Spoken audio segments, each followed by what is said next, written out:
Good afternoon, everyone. My name is Shan from University of Pittsburgh in Dr. Levy's group. Today, I'm going to talk about my research so far toward implementing two-dimensional Fermi Hubbard quantum simulation with length-term luminate strontium and titanium heterostructures. So first, I will give a brief introduction to this material and then talk about the technique we use to create nano devices, and then share some of the recent interesting results.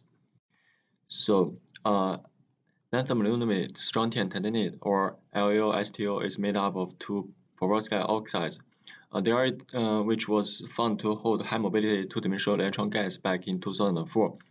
There is a critical thickness for LAO, which is 4 unit cells, above which the interface is conductive and below which the interface is insulating.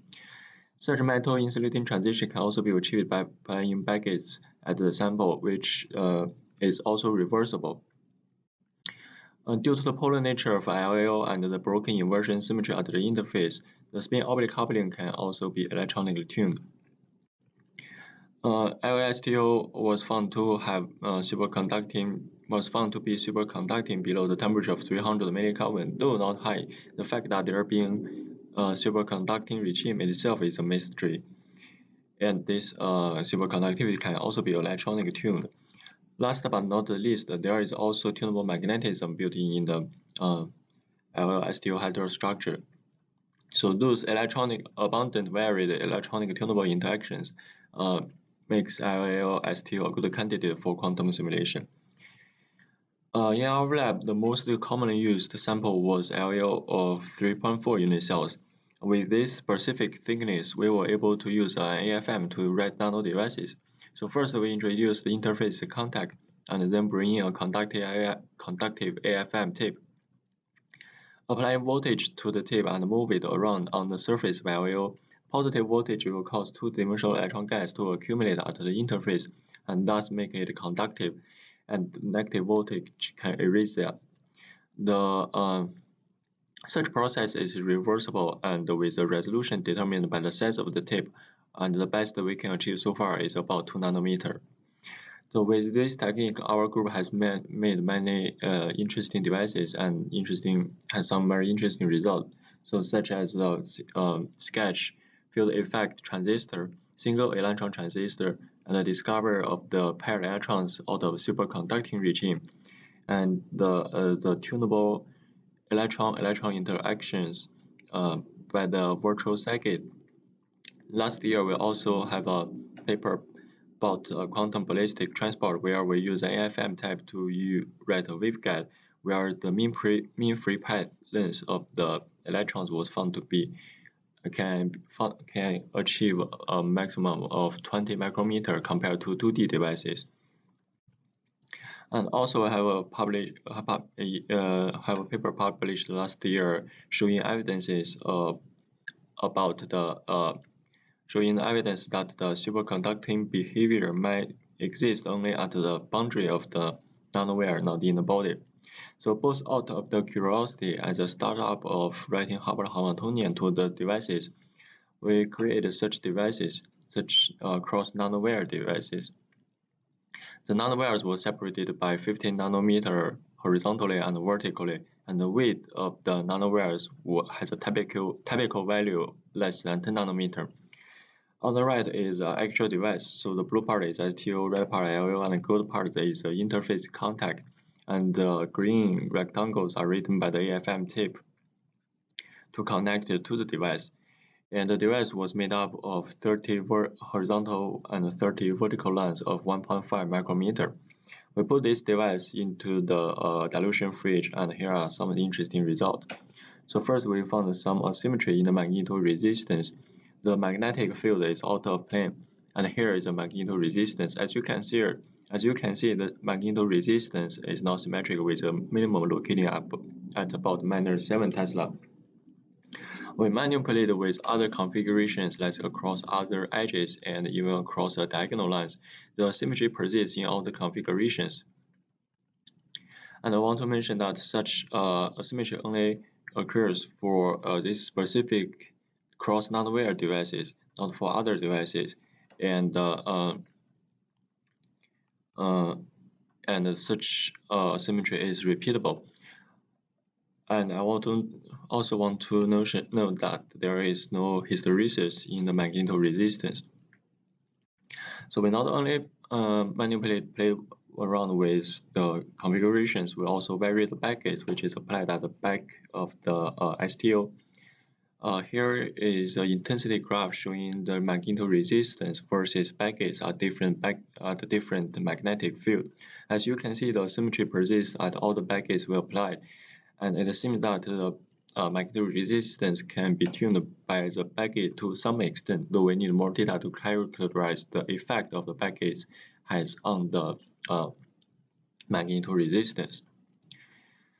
So the fact that there being a symmetry in the magnetoresistance, or in other words, some magnetization built in the device, is very interesting. We have the review paper summarizing the magnetism discovered to 2016, and mainly accounting them to two mechanisms. The first has to do is shown here. So at the very beginning, there being some local moments randomly distributed at the interface. When we write a line across in between those local moments, the conducting electrons act as a mediator of the ferromagnetic interactions, and thus the magnetism built in the device. And when we will step further increase the carrier density, they overscreen the local moments and the magnetization disappears. And here is a small animation showing what might be happening when we write cross nanowire devices. I would also like to mention that such symmetry persists up to 250K with some hysteresis in the magnetoresistance. The other thing interesting is that we found the suspected Barkhausen noise in the magnetoresistance up to 50K with different sweeping rate. As you can see, with slower sweeping rate, there being less Barkhausen noise in the magnetoresistance. Barkhausen noise has to do with a movement of the microscopic magnetic domain was. So this is another evidence suggesting there might be a magnetization built in the device. Besides the asymmetry in the magnetoresistance, there is another interesting feature. As you can see from the magnetoresistance at these 2 points, there is a sudden change of the slope of the magnetoresistance. To help catch the feature, I extracted the symmetric part and then plot the second derivative of the symmetrical part of the magnetoresistance. And the graph in below shows intensity graph of a bunch of normalized second derivative of the magnetoresistance.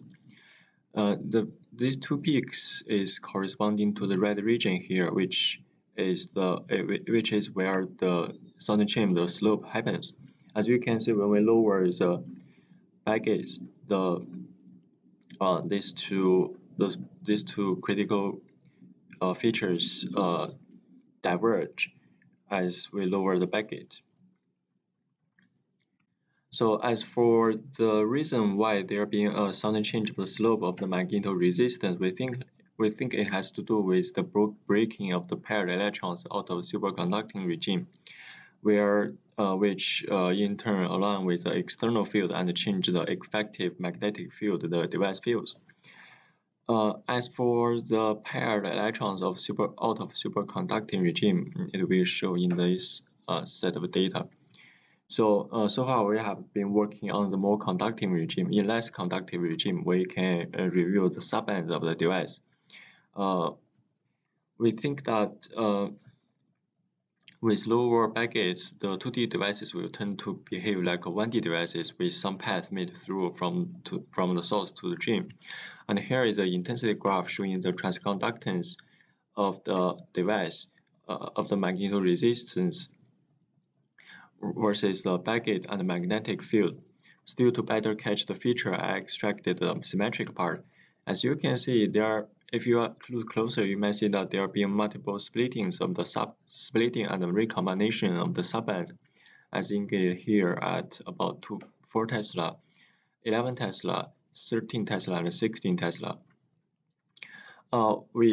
we account those splittings and recombinations of the subbands to the splittings or the recombination of the paired electrons. We have a published paper last year talking about this phenomenon in details, both experimentally and theoretically. If you are interested, you can refer to this paper. So to sum up, LSTO is a good candidate for quantum simulation, and using a conductive AFM to create nanoelectronic devices is very handy.